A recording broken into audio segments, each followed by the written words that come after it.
Okay, perfect. We had some technical difficulties. We're back online. We might be starting over just because of how the uploads go. Um, Real quick, I guess and maybe this is like the best place to start off anyway. Sure. Um, we're talking about your background. So you uh grow up in this pretty prominent family in Hawaii. Um, your father is pretty well known musician. He's playing worship music in this church we grew up in. Goes off to a satellite campus to start playing music on the worship team first, but then becomes the senior pastor of that satellite church, leading it. Uh, so you kind of like halfway into your childhood become a pastor's kid out of nowhere. Yeah. You're kind of touching on this, but what's that transition like? I guess going from like, I don't know, just like not average, but like not average at all, but like really cool Hawaiian family to like kind of a different thing altogether, being like celebrity, but like in a completely different fashion. Um. Yeah. I mean, I guess I didn't view it as like celebrity. Just like mainly. Yeah. I think I was just like kind of in my own world a little bit, and then when he became the pastor of that church, I started to notice like a shift in like the way like certain people were treating him, and like, and then I felt kind of more of like a pressure to like be good, whatever that means, and like, uh, and pretty much like, I was pursuing God, and that kind of like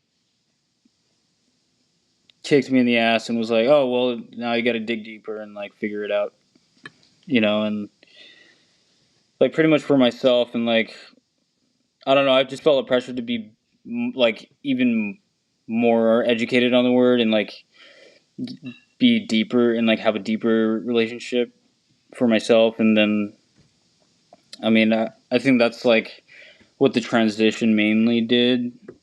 And it was pretty subtle in the beginning, and I think I felt it more as the years went on. Um, but yeah. Yeah, and I mean, I don't know if this is like kind of a weird thing to say, but like you aesthetically are a very different person from the rest of your family. Like even No. when we're growing, like, and I don't know if that's too far to say, but like No. when we're growing up, you're sort of like this kind of grungy guy that likes um I feel like you were really into like punk music, like actual punk music, and like not pop punk. I was really like into bubblegum pop punk music. You were into like hardcore music. Um and like meanwhile you're in like a very prominent Hawaiian family, Hawaiian music. Like I don't know, like just even aesthetically, it was different. Is I Hmm. mean, I don't know if that's like a weird thing to say or if you kind of see No. that or if you identified still as like super moke. I don't know. Like I mean, yeah. I mean, I my mope comes out sometimes. I mean, I can't really help it, no matter what I look facts. like. But yeah, I mean, I agree with that. Like, I think that kind of helped shape who I am. Honestly, like the way that I looked. I mean, I looked a lot different. I mean, I wasn't your typical Hawaiian. I was kind of like the scrawny, light skinned one, and yeah. I kind of felt like I felt like I was always trying to like, if this was true or not. Like, I still felt like I had to live up to a certain standard, which I just couldn't. Because one, my values lied elsewhere, and like my interests lied elsewhere.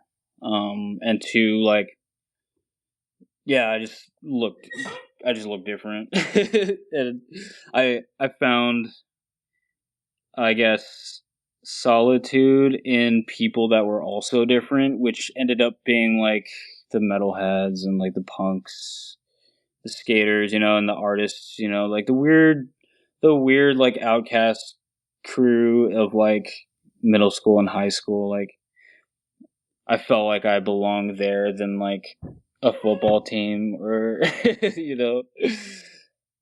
Um, but yeah, I mean,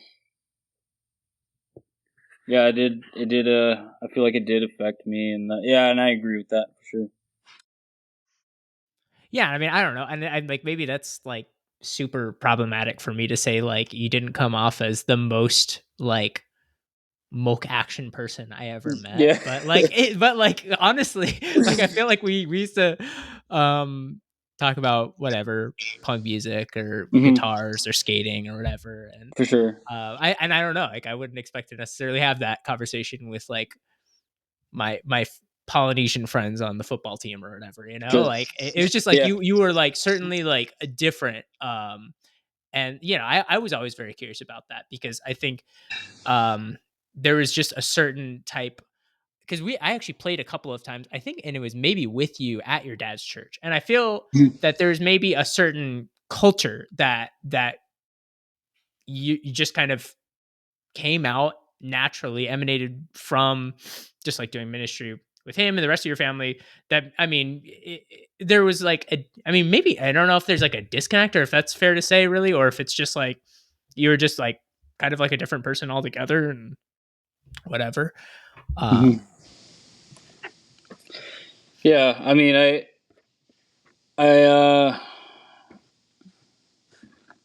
yeah, I kind of like accepted that. I was at the time. I didn't think it was like you know I didn't think it was like a good thing at the time. I was like, yeah, I'm just a fucking weirdo. I'm just a little I'm a little different. I look different. I act different. I'm into different things a little bit, but I kind of just accepted that, and um, yeah, and that did bleed into like a lot of the things that I did too. Um, the way that I thought about like the Bible and like ministry sometimes, like pretty much like that way of thinking kind of helped me think for myself eventually. I mean, not in the beginning for a while, honestly, but yeah, I don't know. It really did affect the way that I approached certain things.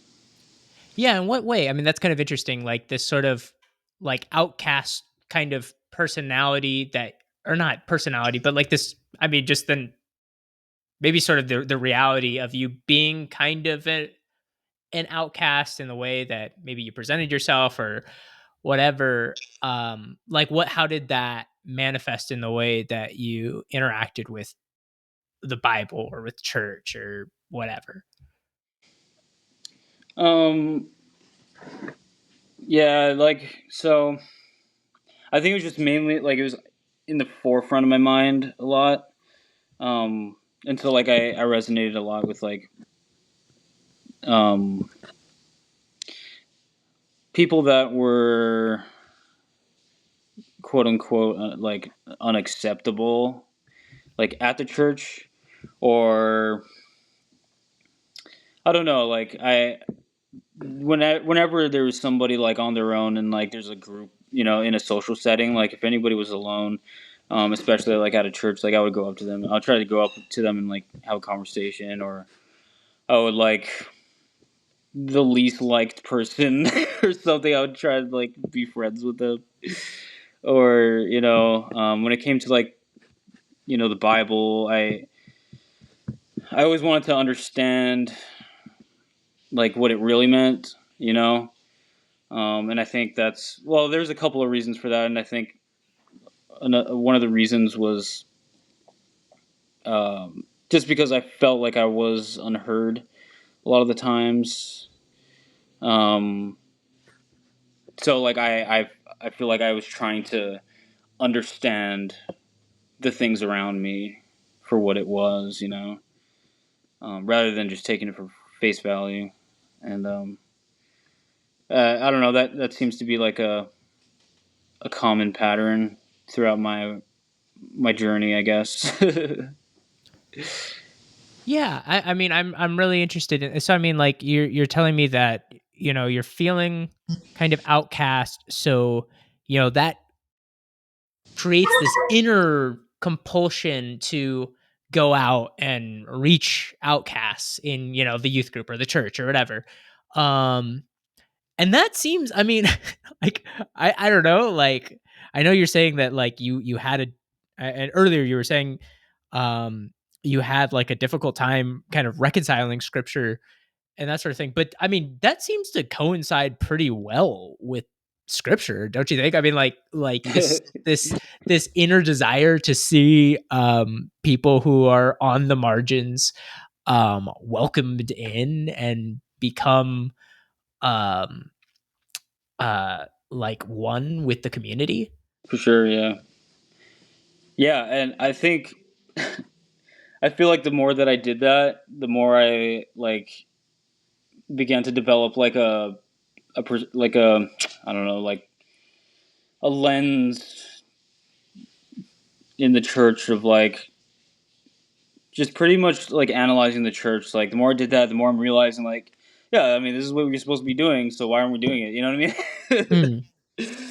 And yeah, I mean, that was just like kind of like the foundation of like uh to a point it was actually I mean, it was like to a fault at some points of my life where I would like enter a church and I'll come in with like this lens of like we're not doing anything right, you know? Yeah, It's like yeah. get rid of all these lights and all these like fog machines and like production. Like, why are we doing any of this? Like, I don't know, but yeah. That has been one of the recurring questions that have come up. Mm, As you can imagine, I'm yeah. talking to all these people that we did ministry with, 10 to 15 years ago. Hmm. And I think one of the recurring things that have come up that we've all been sort of challenged by was who was that for? Hmm. We would put all this effort into programs and to lights. I think you even did lighting at one point, right? Or if I'm not mistaken, or like Yeah. Well, I started off doing lights, and then I ended up, um, well, then PowerPoint, and then I ended up just doing sound. So I ended up learning how to run the soundboard and setting all that up, and yeah, did that yeah. for a while. So I mean, you touched everything on the production level. And I mean, I think I've probably I did all three of those things, or I didn't do lights. I didn't necessarily have the visual sort of gifting. I don't think I didn't know what looked good. Um, but yeah, there's this kind of recurring question that we're all having of like, what was that for? Because we were putting so much effort into it and so much Right. time into it. Hmm. And it felt like it mattered so much in the moment. I felt like there were Hmm. times where people almost got into fights over, Yeah. how a certain sound thing should be done or, Dude, yeah. you know, um, or lights or whatever. Hmm. Or why aren't these slides turned in already? And, Yeah. like, yeah, I don't know. That seems to be this thing though that we're all still having to reconcile was like, Hmm. why were we doing that? Because in the moment, it's like you're putting all this effort in, and the things that touched you and touched me weren't those things. They were, people like you going up to, kids on the margins that needed someone to talk to. It was, people like your sister who we said earlier in the first recording, like who, invited me to her grad party. It's like, who am I? That's crazy. But like that means so much. Like that's some sort of there's some sort of evangelical merits to that act more than there is to like this sweet ass mix I did on this kick drum right now, even Right, though it right. was like really good. Like I killed this mix, but like Yeah. this is the best kick drum that's ever been mixed. But like, what was I doing that for? you know? Yeah. Um, Man, I made my voice sound good though. Um, like, yeah, no, facts. Um, Funny. yeah, I don't know. Well, but I'm really interested. I mean, obviously, like I have a background in Bible, so I'm really interested in like that sort of approach you had to the Bible. You were kind of talking about um earlier about how and this might have been more so in the first recording that we did, but like the this disconnect that you're having internally, like you're seeing some sort of like cognitive dissonance as you read the Bible and just not getting answers. um and and you were talking about how that kind of related to your experience just being on the outside and trying to find answers and not finding them in the Bible. Like, I guess that was always problematic for me too. Like, what are we doing with this thing? Like, what is this like reading about, 50 genealogies supposed to be doing for me right now? I know I'm supposed to read it. Otherwise, I'll feel really bad about myself Yeah. later. But what are we doing with that? And I don't know if you had that experience as well um, with scripture, but that was always kind of problematic for me. Yeah. Um, yeah, I don't know. I feel like,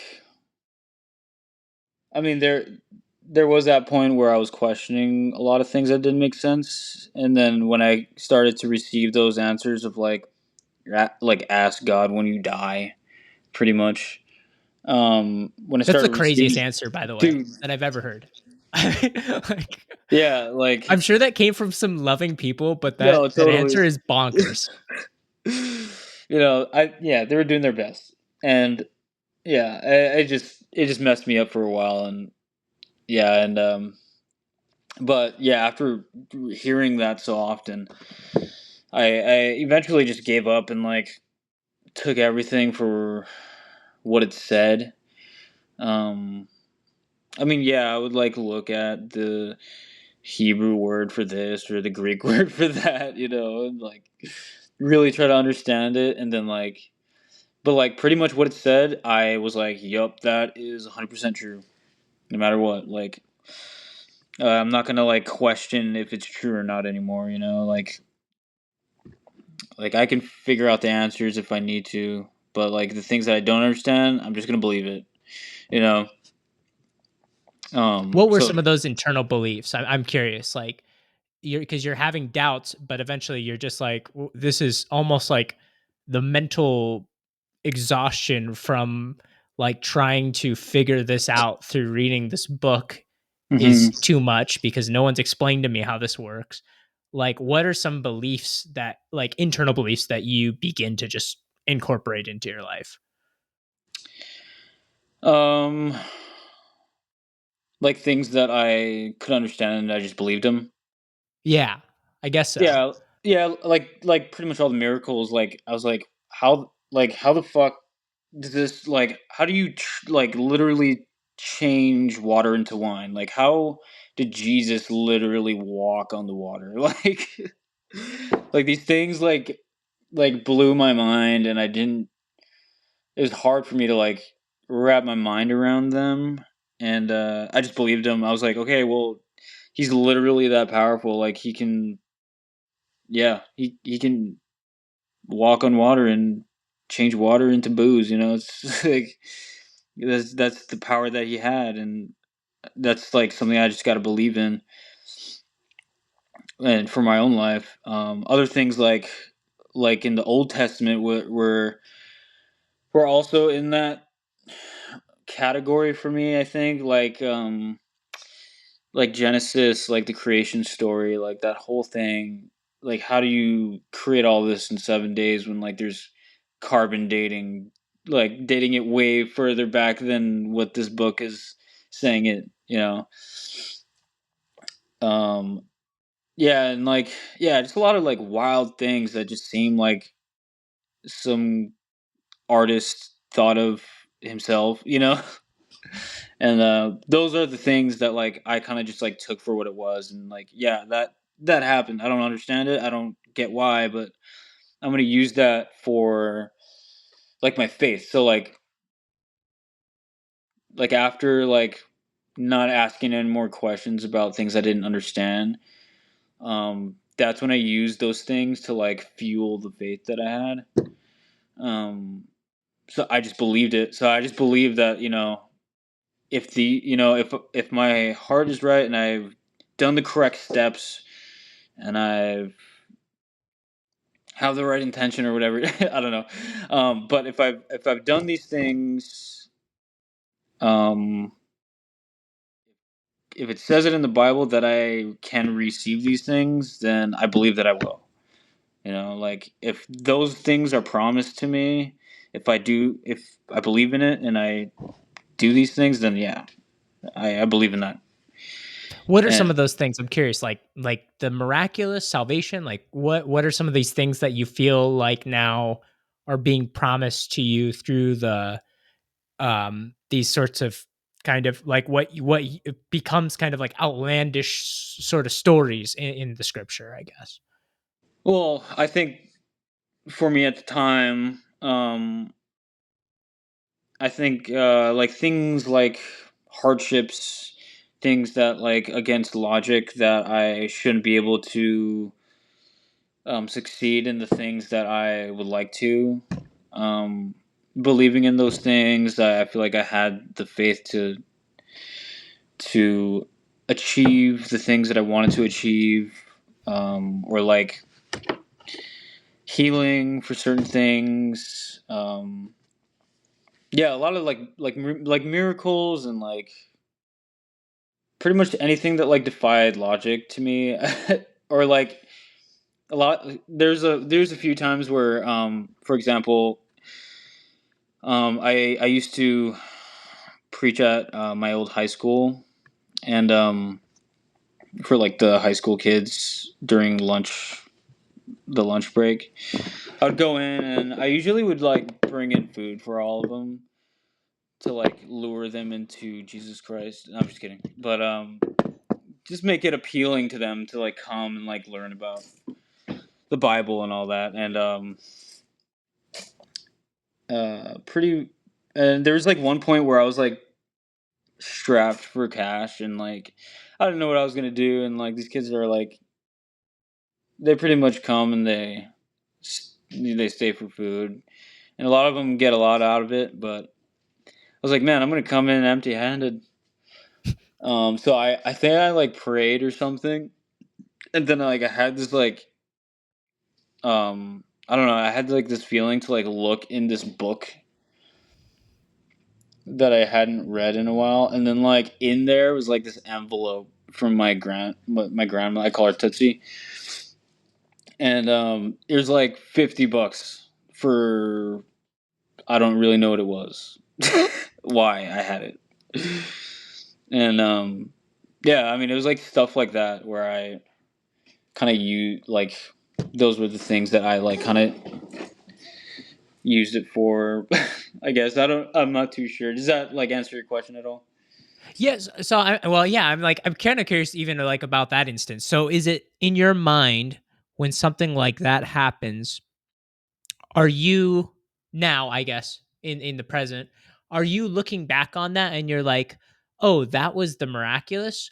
Or is it I'm sorry. Are you saying that like now when you think about those types of moments, it's that you're ascribing the miraculous to something like that, to opening a random book on your bookshelf and finding a $50 bill. It's just like, oh, that was like happenstance that I, in my youth, would ascribe to the miraculous. Um, yeah, like in my youth, I would probably say that that was miraculous. Like um, today I'm kind of like in a different boat, but yeah, at the time I was like, yeah, and even younger, I would say like, yeah, that was like something miraculous to me, and I would like attribute that to like the faith that I had and like just like believing in that kind of like I don't know, like that kind of like love from God, like providing. Um, yeah, Yeah, yeah, I'm sure, like, everyone kind of wants to know, like, where you are and where your mindset is, but real quick, I wanna talk about that high school thing.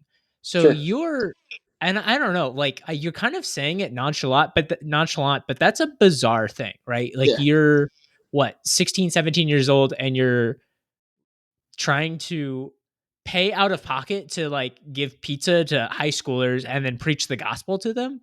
yeah. Like, Well, that's I was more like 18 at the time. I graduated and I was coming back to my old high oh, school. you'd go back, okay. Yeah, but yeah, I was paying out of pocket to give these kids food and preach the gospel, and then yeah, and then I didn't have any money, and then I prayed, and I had money. And so, like, was it just like were you working for someone, or was this just like, "Oh, I'm doing ministry?" Oh yeah, I was like a part of this like organization that like they would do that. They would like go to different high schools. Okay, Yeah, okay. I yeah. actually so my brother, he brings that up on his podcast that we did, that same organization that I think, Okay. um, and they, yeah, so, okay, so you were, like, working with them, but you're, like, having to fundraise for your own type of stuff, in that Yeah. organization or Mm-hmm. yeah, actually, and you know what was kinda funny? I'm remembering this now. I don't know if you remember, there was a girl in that, group, and she transferred. I think she was a military girl, and she transferred from that high school to my high school, and I was still in high school at the time, and you reached out to me personally, and you were like, "Hey, so and so's coming to your high school, um, like, if you wouldn't mind, just, like, reach out to her. This is her. I already, like, gave her your information, whatever." And, I don't know if you remember that at all, but, Yeah, maybe. kinda. I think Yeah. you even, like, interacted with her for, like, maybe a week, and Mm, it was, like, she was military, so, I mean, she's just, like, super transient and, for sure. like, was in one high school at one point and then just gets transferred to mine Yeah. in the next. Um, but, like, even she, it's like she's, um, like, a white military girl going to a not, like, really, like, military high school. I mean, there's, like, military high schools almost on the Mm-hmm. island, which is, like, one I went to, Waldo High School, Radford High School, Mm-hmm. Lillibua, whatever. Mm-hmm. I'm breaking my rules about proper nouns, but these are, like, that's, like, a common thing, it's like public high schools. Right. Right. Um, and, like, your high school wasn't necessarily one of those schools, so I feel like, I mean, like, you're already sort of speaking to this, but, like, that was the kind of person you were in ministry, that you would go, like, the extra mile, for those folks that were on the margins. And I think that girl, like, I don't think I ever, like, saw her in person, but I would, like, Facebook Messenger every once in a while, that kind of thing. Just because I think she was just, like, going through it Sure. clearly. And which is probably why you felt compelled to reach out to her and to connect us, Mm-hmm. whatever.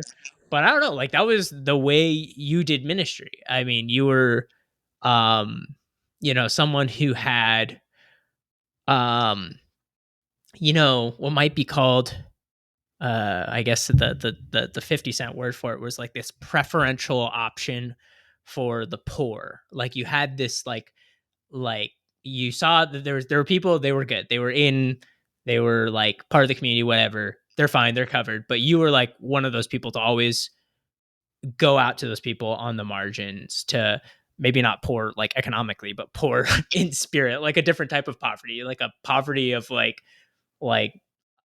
social status, a poverty of, like, feeling like poor in one's spirit, like, Mm-hmm. completely, um destitute in just, like, I don't know, like, just feeling like broken, maybe not just broke.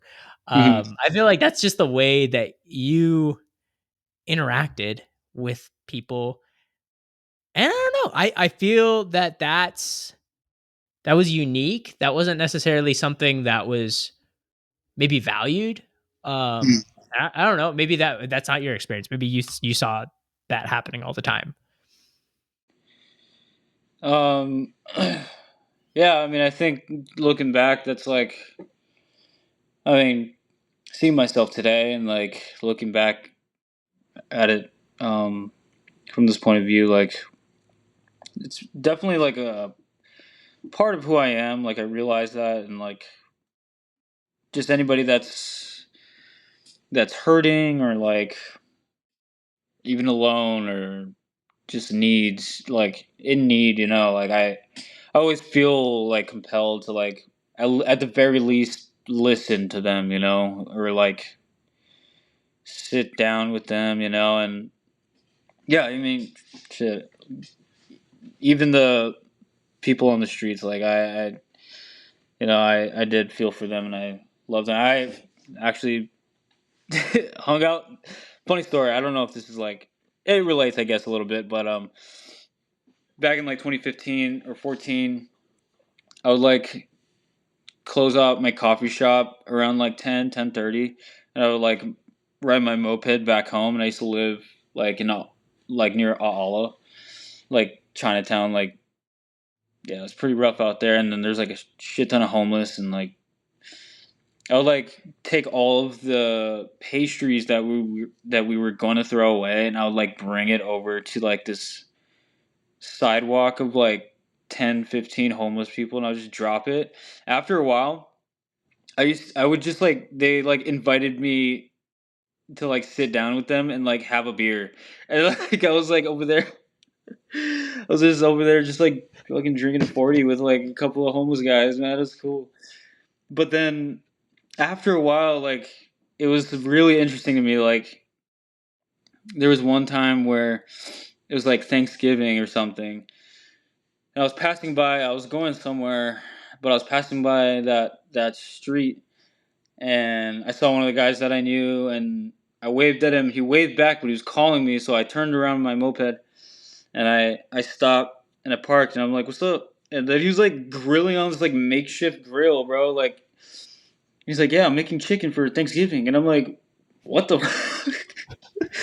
He's like, "Yeah, yeah, yeah, I got you." And so he like puts it in this like grocery bag, like two like chicken thighs barbecued, and like he hands me a 40, and he's like, "Happy Thanksgiving," and I'm like, "Word."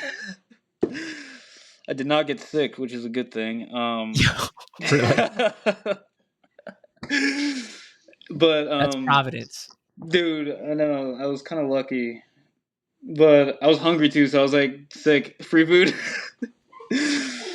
But then, like a month later, I was still kicking it with them, and then I parked my moped, and then I parked it a little bit a ways away from where they were staying, like just probably like 30 feet, 30 yards or so, and these kids like hopped the fence and was like checking out my moped.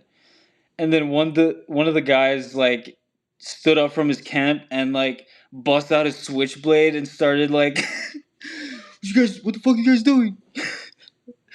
And then he literally almost like cut up a bunch of kids, and I was like, "Bro, you just fucking settle down." They booked it, but it's like that. I don't know. It's like that reciprocating like care for one another. Like we got each other's back. Like like I come and I feed you guys, and like I hang out with you guys, and like whenever I'm in need, they like got my back, and it was like kind of a beautiful thing, and I never expected that, but I mean, it was like it really opened my eyes. Like you never know when you need something, someone might come around. I don't know. Man, that's ministry in a park right there, man. I was always told, like, "Don't go there," as a kid. I'm like like, and here you are, like, drinking 40s, eating undercooked chicken, Straight and, like up. I'm like and they're holding it that's mutual aid right there. People talk about, Yeah, like, oh, mutual aid and whatever, and it always comes off pretty, like, condescending, very patronizing, like, that's mutual aid right there. for Being sure. openness to the other, to, like, "Man, you scratch my back, and you scratch people up with a switchblade." Like, that's Straight crazy, that's up. awesome. That's great.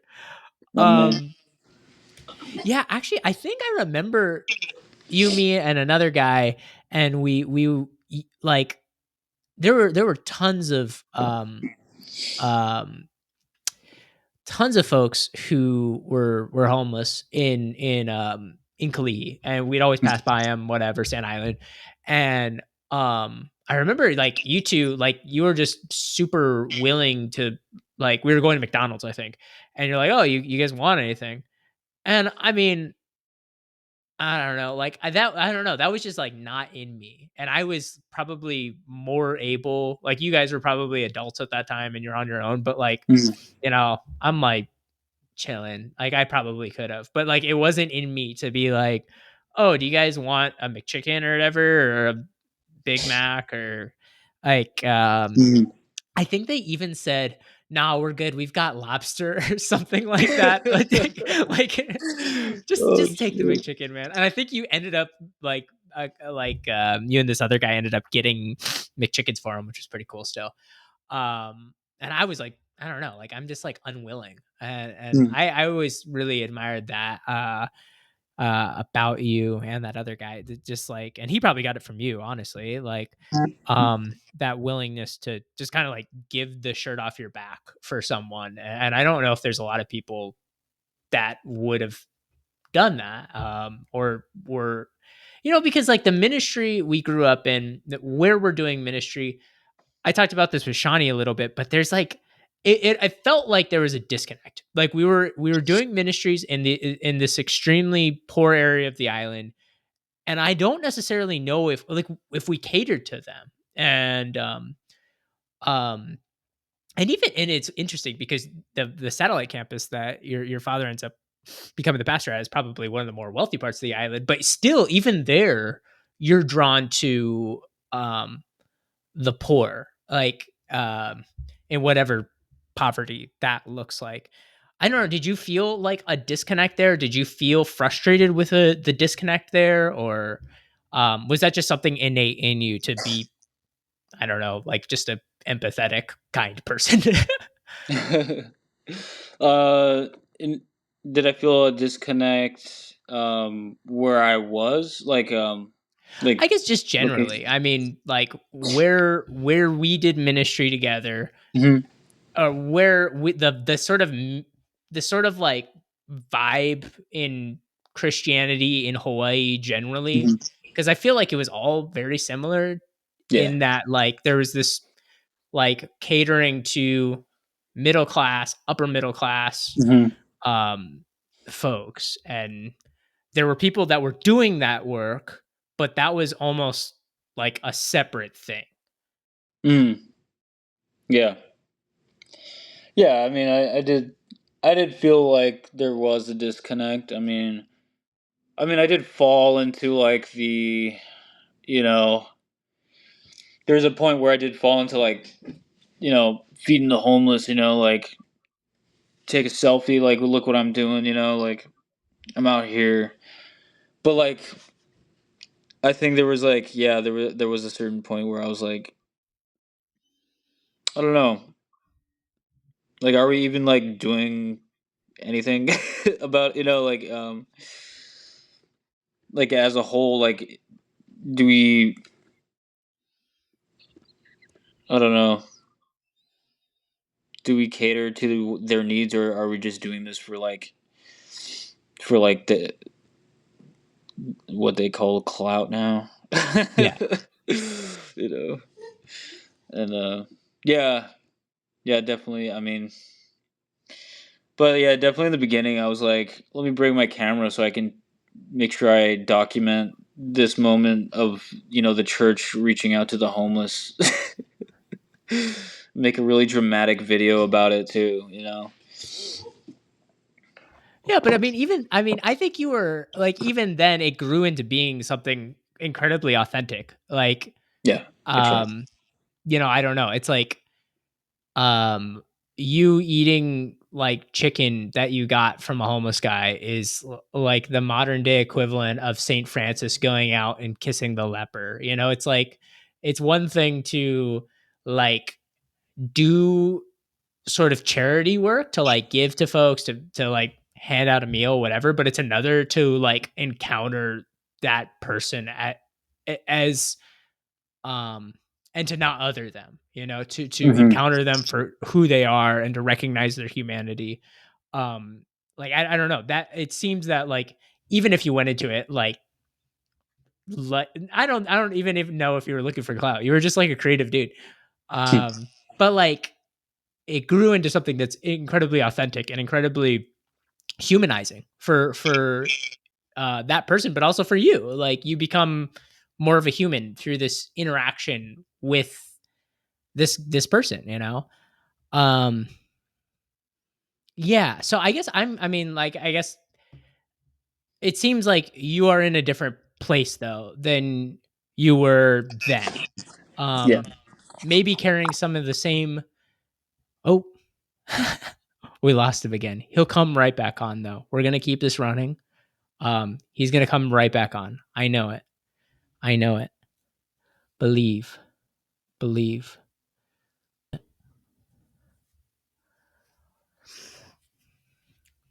Some bonus content for you guys. I know what you're thinking. Why did he wear the hat? And it's because of the giant pimple on my forehead. Correct. Correct. Yes, I had a pimple patch on all day and I was like, is it gonna work? And it like just like when I took it off, it like just like yanked out all the like pus and blood all at once. There he is. I just left it running, so I'll just cut it all up Okay. in post. Um, okay, I think you were saying, okay, no, I was asking you. So, um, that's crazy. I don't know if we're like ready to jump into this just off of your phone dying, but Mhm. um, yeah, so it seems like you're in a different place with religion, with faith, with Jesus, whatever, than you were then. Like where how would you describe like where you're at right now or and maybe what led up to that? Um, so where I'm at now is kind of like I'm not like very involved at all. Like I don't like religion in general. Like I'm not very involved in anything. I don't pray. I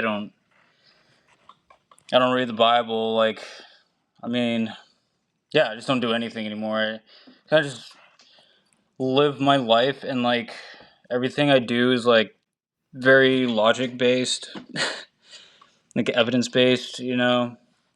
Um, but what that means is that I can't rule out really the existence of God. So, I mean, I do believe that there is um, something like God out there. I feel like there is something like that. But to me, I just don't like have enough evidence to convince me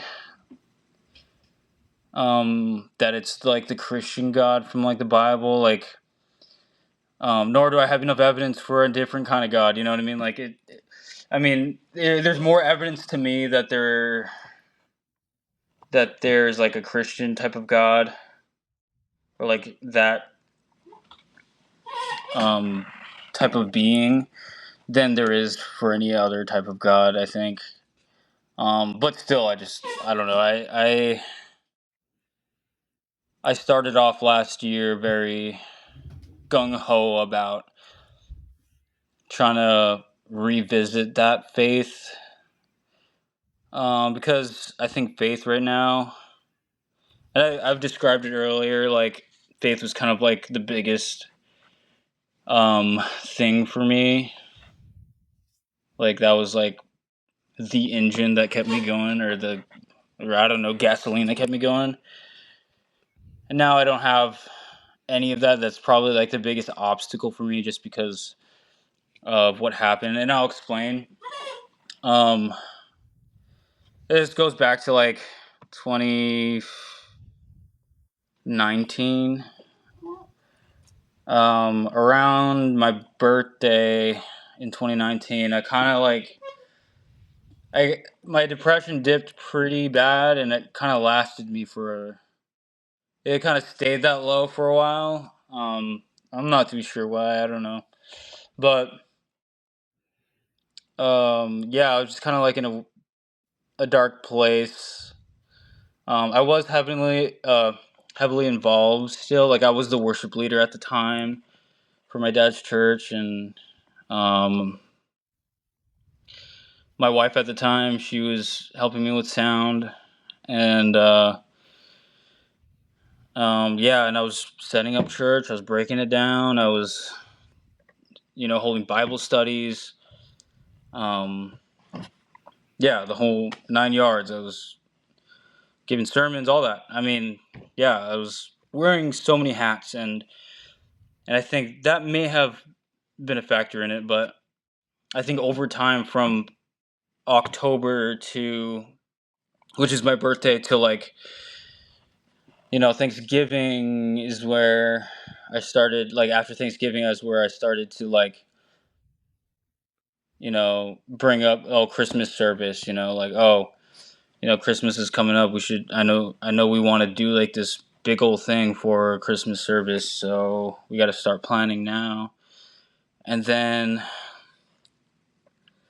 yeah, I just felt like it was being put in the back burner. But like, I know that like whatever Christmas service was gonna be, like I was gonna be the one to like set up all the equipment, to direct the music and like hold rehearsals and pretty much be a producer the day of, and like make sure everybody's ready to go. And yeah, and it just felt like a couple of weeks, like 2 weeks before Christmas service, we had this we finally had a meeting about it, had this big old plan, and it was going to be outside, and it was going to, and it was a lot. Like there's skits, there's a choir, there's like Christmas songs, worship songs, there's lights, and then yeah, I was like, holy shit, like just thinking about all the things that I have to do to like help make that happen. You know what I mean? Like it was very daunting to me. But we made it happen. I mean, with the expense of me getting burnt out, but it was like twice a week we had Christmas rehearsal and also like um, just like worship rehearsal for that Sunday. And so it was like a lot. Like I was directing a choir, I was getting the songs together, whatever.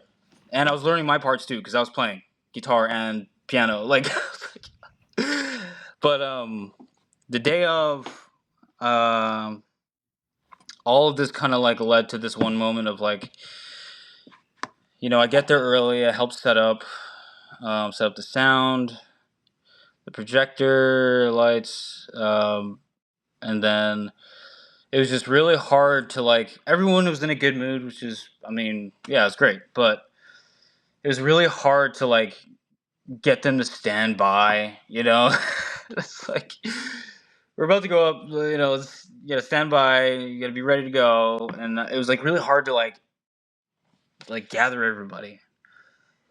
And I think just that coupled with what I had been dealing with already, and like also like standing there and like looking around, like questioning like why are we doing it, any of this, and so after I pretty much left before the end of it, and I just told my dad like, you guys got it, like I'm going home. And yeah, so I left, and yeah, so I just pretty much at that moment, I everything, like all the questions that I had as a kid that I was told to ask God when I died, like all of those questions, like pretty much any question that I could have had, like kind of like got broken down, and like I was like shook, At that moment, I kind of was like, well, why do I believe in anything that I believe? Like, like why are we doing this? Why are we putting on this whole production? Like, why do I believe that Jesus Christ died on the cross and for my sins and then went ascended to heaven?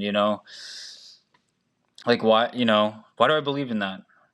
Do I even believe in that, And so I kind of went like, that's kind of like how it started, was like pretty much years of wearing too many hats and like getting burnt out. Also having like a full time job aside from that. And this is all like, I never got paid for any of this, I just kind of like did it out of like, my call for one, and like, the love of, the ministry that I was a part of. But like after a while, I realized I was just getting burnt out and like drained. But that was the catalyst of it all. And I told my dad, who was the pastor, and my mom, um, that I was just gonna step down from everything. Like, I'm not gonna serve anymore. I'm just gonna sit in service and yeah, and just like be a part of the congregation. And I didn't even like, I was a worship leader, but after that, I never sang a worship song. I even in the congregation, I never sang. I just read the words and I took notes and I try to understand what the songs meant, because did I even believe in any of the songs I was singing? Like, I don't even know. And yeah, I kind of just stood there. I read the words. I took notes and took notes during the sermon, and I wrote down questions. And I after service, I researched it, made sure that it made sense, made sure that it was like legit. And then I got into like apologetics a little bit, and like started to research the evidence for the faith, and um like why we believe in the things we do. And like I got into that, and like a lot of like the foundational things that I guess make you a Christian. Like a lot of the foundational things I can get on board with, but like some of the things I'm still like struggling. I was still struggling with. And then I started getting into like other religions. Like I didn't practice them. I just kind of like researched them and like read like their perspective on things and like why they believe in what they believe in. And then yeah, just like atheists. Like I got into atheism. Like I try to see the side of like atheists and scientists and like um yeah, and I just kind of like went on this journey. And I stopped going to my dad's church, because I don't know, I just didn't feel right there. And I don't know, it felt like I was going into like, I don't know, yeah, I don't know, it just didn't feel right. So I stopped going to my dad's church, and then I started attending other churches just to see if I can find something that like resonated with like my thoughts, or like taught me straight from the scripture, and like straight, like no bullshit, you know what I mean? Like, but like every church that I went to, and I know a lot of people say like, you're not gonna find a church that's exactly what you're looking for, you know. But I don't know. I think I was just on this journey of finding like genuine people with like no bullshit, and I just couldn't find it anywhere. I feel like any church that I went to, I like shook hands, and it was like the fakest smile. It's like just like the most surface level conversations. And like I was in a place where I couldn't handle that. Like I needed real conversations. You know what I mean? I don't want to be judged for the way that I looked coming in, or like I don't want to be judged for like um, my perspective on life or anything. Like any questions that I had, like I don't want to feel judged. Like I want them to be, I want to have a conversation whether you know the answer or not. Like I just want this like this good, like I guess cordial conversation, I guess. Um yeah, I don't know. It was really hard to find, and I kind of just gave up trying. And then um after I broke up with my wife at the time, I realized that a lot of my life was like trying to please other people. So I kind of just like I kind of just like threw all that out, and like I just felt like I wasn't fully myself, and so I kind of just explored that, and like I feel like whoever wants to be around me for who I am, not because I'm like this Christian that's like, you know, I don't know, like trying to be perfect, but for who I am, and like that I'm, fucked up, and like, you know, whoever wants to be around me, they'll be around me, and whoever is fake will leave my life. And that's kind of what that was like my philosophy at the time. And I learned a lot about myself, but um, that was kind of the moment where I was just like, uh, I won't deny the existence of God, but I'm just not gonna put any effort into understanding any of it. Yeah. I mean, I feel like, the sort of like conservative Christian, um, like nose in the air type of person might be like, well, was his faith real all along? I am kind of curious though about like, because I knew you back then, and I don't know. It seems like the way you describe faith, it seems to be a sort of like blind willingness to accept absurd things as truth, like water to wine, walking on water, uh, whatever. But like, I don't know. Like, I see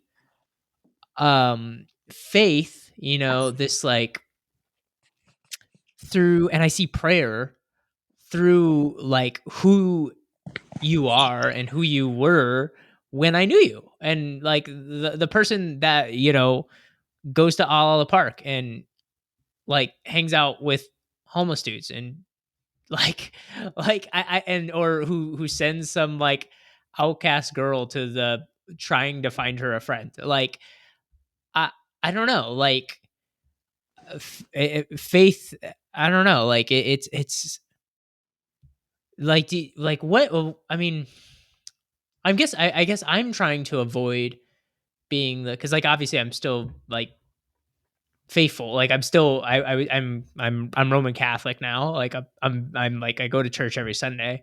I pray, whatever. Like I'm trying to resist being like, Nalu, come back, whatever. Like obviously, I'm like, that's whatever.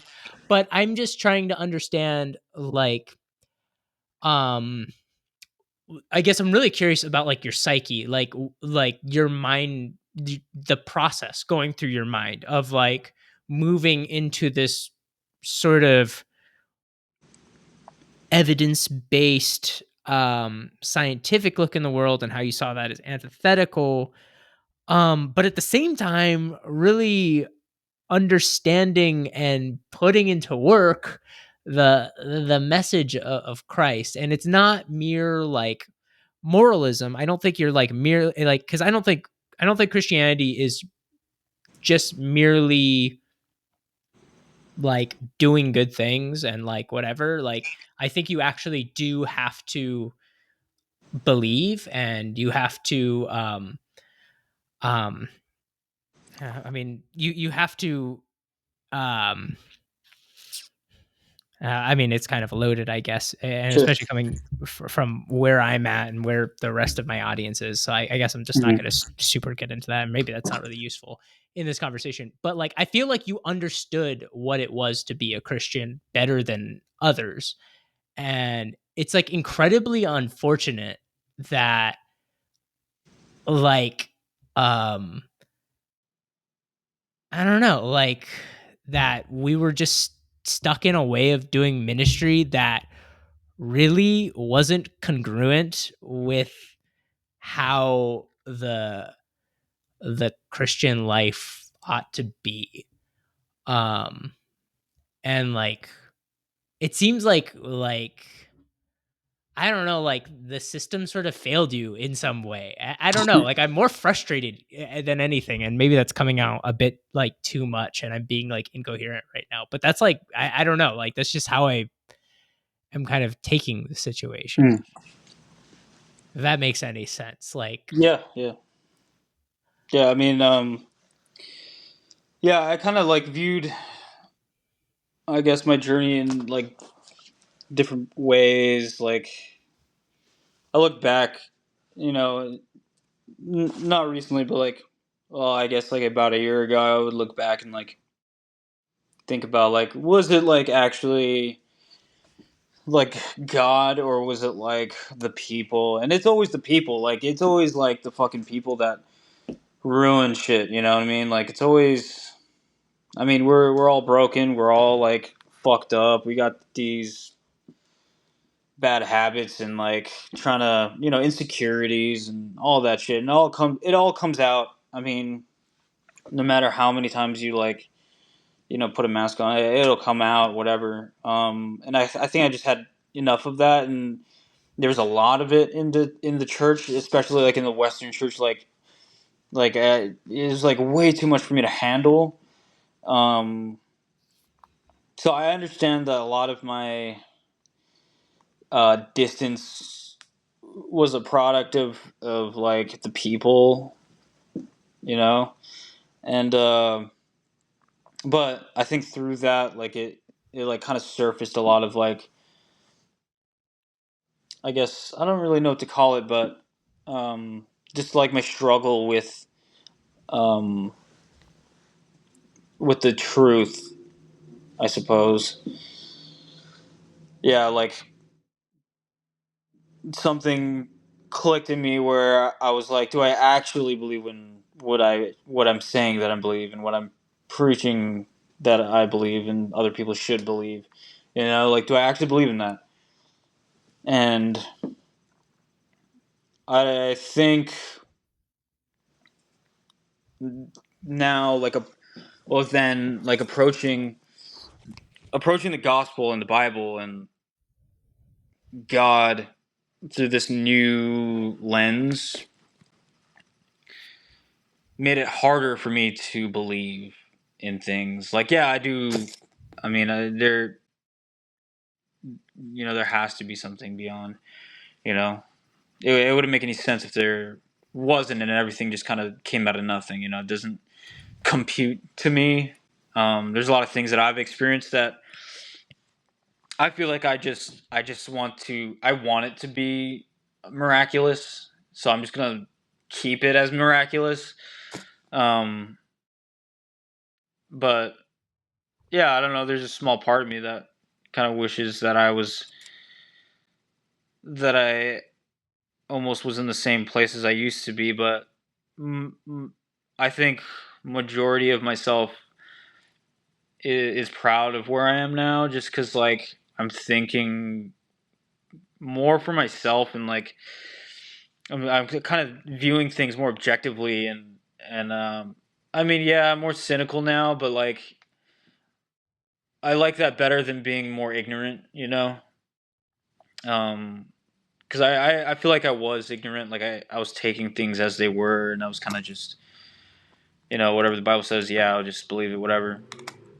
Um, but the things that I do believe, um, yeah, I can say I believe in them. For instance, like, I mean, well, I have to revisit it actually. It's been a long time. I'd say like 3 years ago, I would say that there was a heaven. Yeah, and this was like already like a year or two after I've left the church, and I've like done research and like dug up evidence and like listened, or like listen to like people, like professors talk and like scientists talk, and like, yeah, I read a lot of interesting things that kind of like brought me to this place. Like, yeah, there is a heaven, there has to be, and like, um yeah, there was like an Adam and Eve, you know what I mean? Like, there were certain things that I kind of like found in myself um, like believing in. But I don't like right now where I'm at now. I have to like revisit that and just make sure I still believe in that. I've just been so far far from it. Like I kind of just leave it as it is, and I kind of just pretty much live my life as objectively as possible. Um, but yeah, I don't know. Kind of went Yeah, on a I mean, tangent. it seems like you really one you value authenticity a lot, and I think it like really matters to you. One, secondarily, whether people are authentic, um, and it seems like you weren't able to really encounter authentic people when you were in church, but primarily it seems like you really value authenticity in yourself, and whether like you can't you it seems like you've come to a place where you're unwilling to like fake that you're okay and that you're okay with everything that is said to you, and that you're going to be authentically introspective and come at things um through more of an intellectual lens. um and I mean, is that what it is, that like this sort of like fakeness, and um it's kind of interesting, like like you have this clear resistance to inauthenticity, um that seems to coincide with like blind faith, like this sort of like dual resistance towards those two things. Is that fair to say, or Yeah. I think that makes sense, and I think that is definitely a thing. Because yeah, to me, yeah, faith is like I don't know. Yeah, it takes a lot of trust in something that I can't see, and I'm very like physical based. You know, like I have to be able to see it, or at least like be able to like understand what it is, Mhm. or like grasp it, or you know measure it or something. Like Yeah. in some way. And faith requires. I feel like faith doesn't require that. It requires like trusting in I don't know the lack thereof. It's like the final boss for me. It's like my arch nemesis. Where once it was like my best friend, but now. Yeah. Yeah, I mean, I don't know, like, I think a lot of people can relate to that, like, but I think that's precisely the problem. Like, I don't know if we were necessarily, um, brought up in a religious theological tradition that had a very coherent explanation of what faith is. Because like, that's not I don't think that's actually faith. Like, faith isn't sort of a blind, um, irrational, like belief system. It's I mean, it's a supra rational. It encompasses the rational, but it also transcends the rational, and it's this radical um experience of the the rational and the supernatural. I mean, but yeah, I don't think it's necessarily just this like blind, um like willingness to just accept nonsense, Hmm. and I don't think the faith has ever been that. I mean, even like Hmm. the things that you're kind of saying, like you've come to this belief that there's some sort of like theistic truth out there, like there's something out there, and that's like, because there has to be a primary cause behind all things, like, that's something that like Christians have discussed for thousands of years, right? Or like, Yeah. but we weren't necessarily being like fostered in those intellectual traditions, and I think that's just unfortunate. Um, because like it goes to show, like, I mean, someone like you're like running on fumes, trying to like balance the difficulties of faith while also being like handed the keys to this ministry and just being like, make it happen, brother. Like, I don't know. And I think that's a lot of people. Like, it's just um, like clearly ill equipped, not like ill equipped in the sense of being like incompetent, but ill equipped in the sense of like I don't have the bandwidth in any means to like accomplish this. Um, I don't know. Like I feel like that's a lot of people's story. Um, that we really didn't understand what this thing was about, but we were doing it, and for better or worse, you know? Yeah. For sure. Yeah. So I guess, I mean, I don't know, like Brittany and I joked the last podcast about like what would it take for you to come back, and I didn't want it to sound like, because I'm like, obviously I'm kind of like still on the inside in another way. Like I'm sure a lot of people don't think I'm like really Christian, but I promise like I am. But like what is like, I guess what holds you back now, and like what would need to be answered? Is there anything that would need to be like repaired for you to come back to faith, or like are you content with where you are, or like I don't know, I'm just curious, and it's not me like trying to proselytize. I'm just like, because I'm like, I'm not even like explaining really like what I believe. Like I'm really just curious about like what you believe and where you're at with it, your like openness to it, whatever. Yeah. I mean,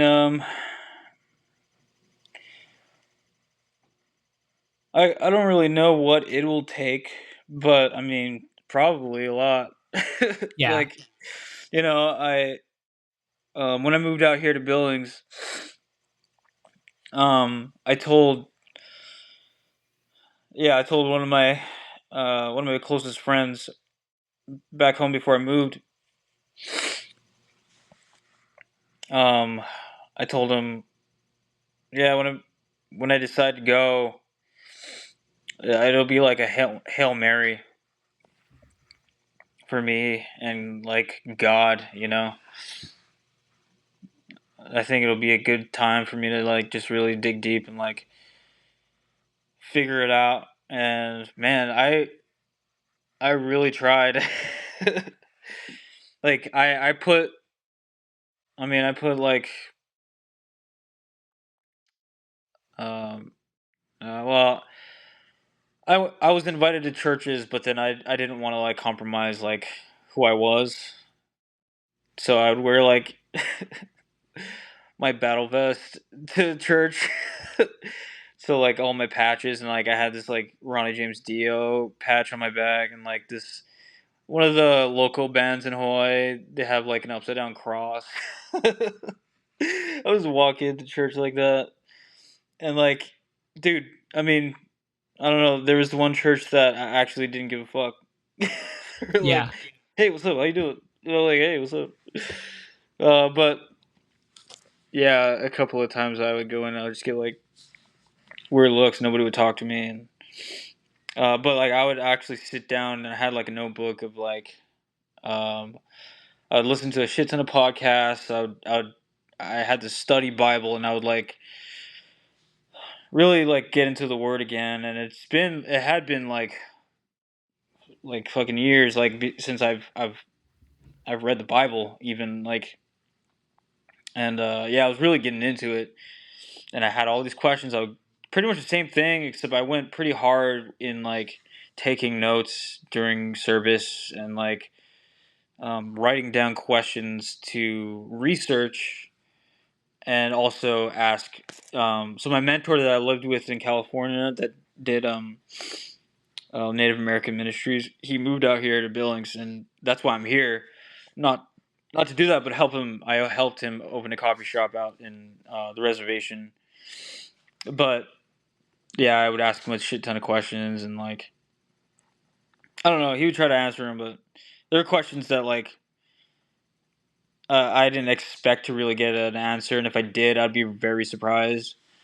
So I kind of hit a wall of like these questions and like just trying to understand. And I realized there was a certain point where I realized that in my research and in my under like trying to understand and grasp this concept of God and like Jesus Christ and the gospel and all of that, I realized that I will never fully understand, and I hated that. But I think in order for me to come back, I realized that I would have to at least close the gap between my what makes sense and what doesn't, enough to, I guess, triangulate that I don't really know how to explain it, but like kind of have enough evidence surrounding the disbelief to then believe in that disbelief, because there's enough evidence that that's got to be real because of all of this other evidence that surrounds it. So like that gap that I'm missing, I feel like that will be the point where I would come back, because yeah, it would just take all of these fucking questions of like, why does it say this, and why did like, why is Satan in the beginning of time, like like like what the fuck is happening, and like getting all of these other answers surrounding all of these um things that are unclear. I feel like it'll reach a point where maybe I'll be able to believe in the whole thing because of the surrounding evidence. If that makes sense. Kind of. I mean, I kind of see. I'm not really sure exactly what you mean by the. I guess like the evidence and the. I wasn't maybe tracking there as far as the like kind of like what boxes need to be checked there. Is it that like you have maybe a particular difficulty around XY issue, and if that's answered, then that leads to this difficulty, and maybe if that one's rectified, it'll lead to this difficulty, and then so on and so on until you sort of have come to a place of like belief. Or is it am I'm sorry, I maybe I Yeah. didn't understand it too much. Yeah, kind of. I mean, it's like I kind of see it less linear and more like kind of scattered in a way. Okay. Like it's like a web of like truths, and like I feel like if I believe in this but I don't understand this, then I'll try to figure this out and I'll figure this out. And I feel like sooner or later I'll figure these four things out, and this would make sense. Does that? Sorry. If yeah, Yeah, I yeah, guess so. I mean, um that like it's all sort of interconnected, like these I different feel. ideas, and one might not necessarily make sense without the other, or some might make sense together but not without, like there might be like an outlier which then kind of throws the whole thing into question. Is that more so what it is, a sort of like constellation of understanding, I guess? I think so. I mean, I feel well. Yeah, all of this kind of is like bred from like me trying to grasp everything, like understand it, and like have evidence and like physical like evidence for all of these things, but knowing that I can't in order to come back to the church or to the faith, like knowing that I can't do that for everything, I have to get as much evidence as I can surrounding these things that I can't understand in order to like start getting the gears to turn for those, I guess, other things. I don't know. It's like prerequisites almost. It's kind of, I don't know. It's kind of like that's just like a theory of mine. Like I feel like that's what it'll take. Like really understanding as much as I can so that I can understand the things that I will never understand. Yeah.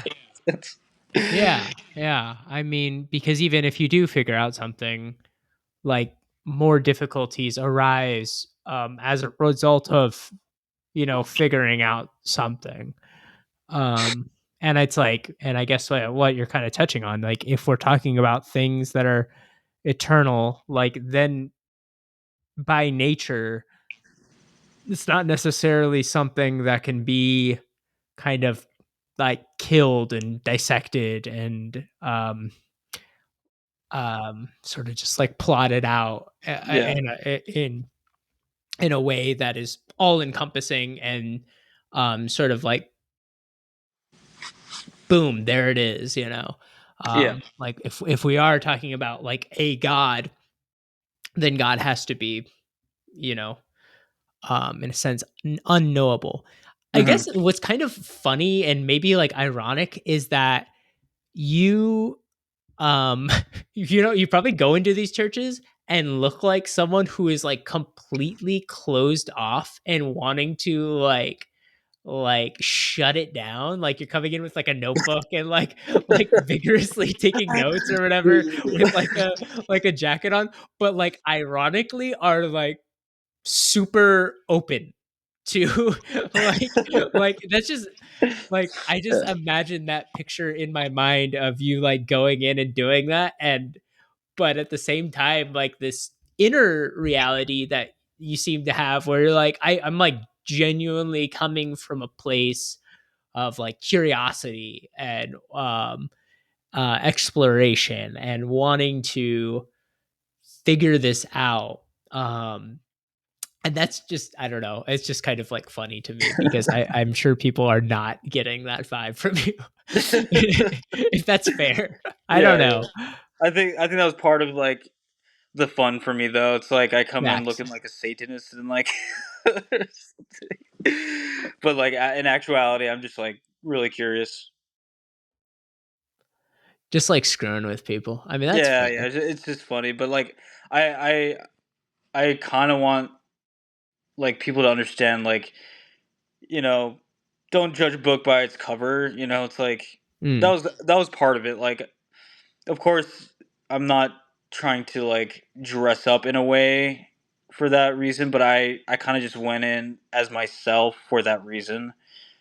Because I mean, whatever background you come from, it's possible to be a kind and understanding person. Um, and I feel like a lot of people, especially here where I'm at, it's easy to judge and like judge people for how they look and not even care to understand anyone. Um, but I've had a few good like interactions with people in a church, very specific church, because they were kind of like in the middle of like like a prison and like a detention center and like like interesting. rehab, and so Yeah. like a lot of people that went there, um, some of them had to, but they had to like do like community service and stuff there, but they were actually like a lot of broken people, and it was like me walking in there just felt normal, you know, and it was nice because like I don't really smoke that much anymore, but like I used to like smoke a shit ton of cigarettes, and I would like go behind the church and like smoke a cigarette and walk around the front. And the first time I did that, I walked around the front, and the guy that like with a high visibility vest leading people into the into the church, the front door. He was literally smoking a cigarette, and I'm like, all right, sick. I My came to the right people. place, I guess. But yeah, it was like that place really like kind of embodied like we don't care where you come from and like what you've done. Like as long as you're here, we're like down to you know be hospitable and like care for you, you know. And I think that was like a cool experience for me because you know I've been to a few churches and I've been in a few circles where it just felt like I just didn't belong there, you know. And I didn't say anything. I just didn't. Nobody knew who I. A couple of people knew who I was, but like I just felt like people were avoiding me, whether they were probably scared of me or like, or just judging me like I was, um, you know, not good enough, or that could have just been my own insecurities. But going to that church though, I definitely felt like there was no hierarchy, and there was like people were in the same place. We're all trying to just get through it, and that was that was like a beautiful experience for me. Yeah, I mean, it's definitely different for sure than anything we probably experienced growing up in the evangelical churches of Hawaii. Yeah, I think it's very top down, very performative. I think Hmm. everyone needs to look a certain way. I feel like everyone's aesthetic kind of aligned, and if it didn't, that became a problem. We saw that with Right. Kamaha'o was the first episode, and we were Hmm. talking about like dressing more effeminately and kind of testing those boundaries, and Right. you kind of see that sort of resistance to that clearly. So I mean, yeah, I mean, I don't know, like this story of yours, as we kind of come to a bit of a close here, like it seems almost like um I don't know. Like I think it's a pretty cool journey that you've been on, but it's also I mean like I like appreciate it, and I think it's awesome. That the sort of questioning and the introspection, and I think there's a lot of value, but it seems like it's come at the expense of a lot of hardship and in a sense like tragedy. Like um I don't know. Like it's cool, and I mean it's like your life is cool and great, but like it seems like to get to the places you're at and where you've been, like you've had to go through a lot of difficulty, and that comes out of a place of just like um of dealing with being confronted by like inauthenticity with I think at its core it seems to be the thing that bothers you a lot, like and that's manifest in like the way we did ministry, the way um um the way we handled um the way like your difficulties and your questions were handled. I mean, they came from this sort of like inauthentic sort of um place. I don't know, is that fair? Like what do you think, how would you summarize like your journey with evangelicalism, the Christian faith, like this faith that you grew up in, like, and where you are now, like, how would you summarize that? Yeah, I mean, yeah, it's like a lot of coming into this like performative thing. A lot of people were genuine, but like, yeah, I just kind of like was dropped into this organization or institution of like, you know, this is Jesus, and here's a rock and roll concert, and that's just how it is. And over time, yeah, it's just I began to think about it more and like compare the churches today to like the Bible, and like it became further and further from the truth, and I got more and more confused, and like um started to question more, and then it got to a point where I just questioned everything from the beginning of my journey, and then that journey kind of reset from with a new perspective, and now I'm kind of just like um I'm kind of like at a loss of like uh I will never understand things. It sucks. I mean, I fucking hate not understanding things. Like I love trying to figure shit out.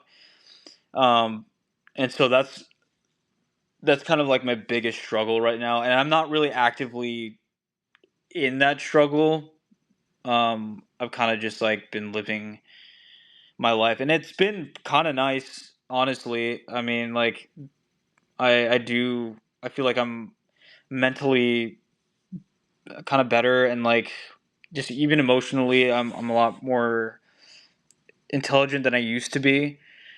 Uh, and so there's I don't see a lot of like attraction to how my life was and like the lifestyle that I came from.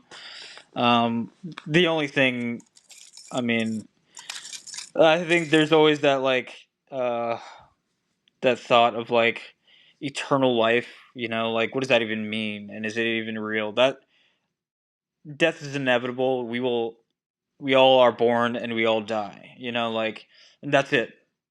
And like what happens after that, it's it's unknown. And so like there's always that thought of like, well, it's better to like believe than like go to fucking go to hell. You know what I mean? Like, Yeah. and I don't know. It's always in the back of my mind, but